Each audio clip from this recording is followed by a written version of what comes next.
Papalapit na po ang deadline ng bandang taripa ng Amerika sa mga produkto mula Canada. At patuloy daw na tinututukan ng federal government ang pagresponde rito. Sa gitna ng nakatakdang paglabas ng interest rate ng Bangko Sentral sa Miyerkules at agam-agam sa maaring epekto ng taripa ni Trump dito. Ang detalye sa report ni Teresa Redula.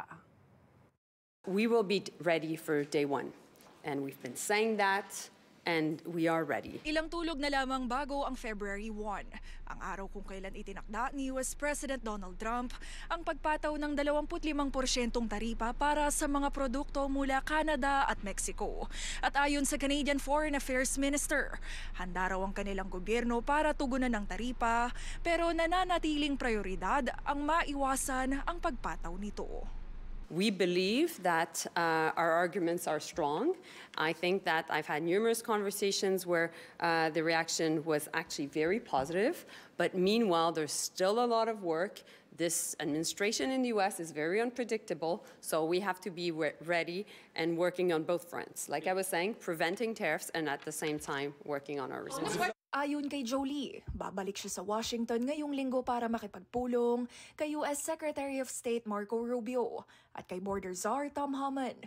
Ang komento ni Jolie matapos ang paglabas ng ulat ng Wall Street Journal na sinasabing ineengganyo ng mga malalapit kay Trump na huwag siyang umatras sa bantang taripa sa Pebrero, makatanggap man ng concessions mula Canada at Mexico. We believe that diplomacy can work, and that's why we're having private conversations, and we won't negotiate on, in front of the public. Ayon sa sources ng City News, handa raw ang Trudeau government na tumugon sa pamamagitan ng unang retaliatory measures na nagkakahalagang $37 billion at ang ikalawang retaliatory tariffs na tinatayang nasa $110 billion. So sa ngayon, marami po tayong hindi alam. No? It's very uncertain dun sa nature ng tariff na yan. What we do know is that there are signals from the United States na mag-i-impose po sila ng taripa.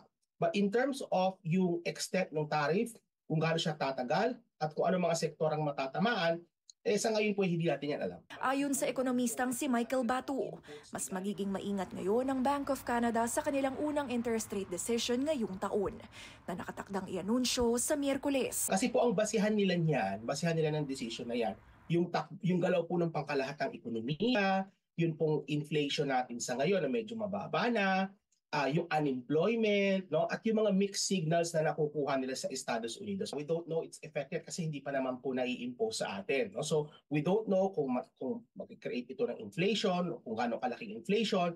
We don't know kung gaano kalaking unemployment ang actual na ma-generate ito. Kasi sa ngayon po, puro estimates lang po ang meron tayo. Ayon sa Reuters, maraming ekonomista rin ang inaasahang babawasan ng Bank of Canada ang key benchmark rate ng 25 basis points na kung sakali ay magiging ika-6 na magkakasunod na rate cut ng Bank of Canada mula noong Hunyo. Ang feeling ko dyan is kung ang Bank of Canada ay magiging kumbaga defensive sila, no, in terms of trying to avert yung posibleng consequence ng taripa, posibleng unahan na nila yan, na ibababa nila yung interest rate. But then again, there's also possibility na medyo maging cautious din ng Bank of Canada, kaya medyo careful din sila sa pagbaba ng interest rate masyado. Teresa Redula, Omni News, Toronto.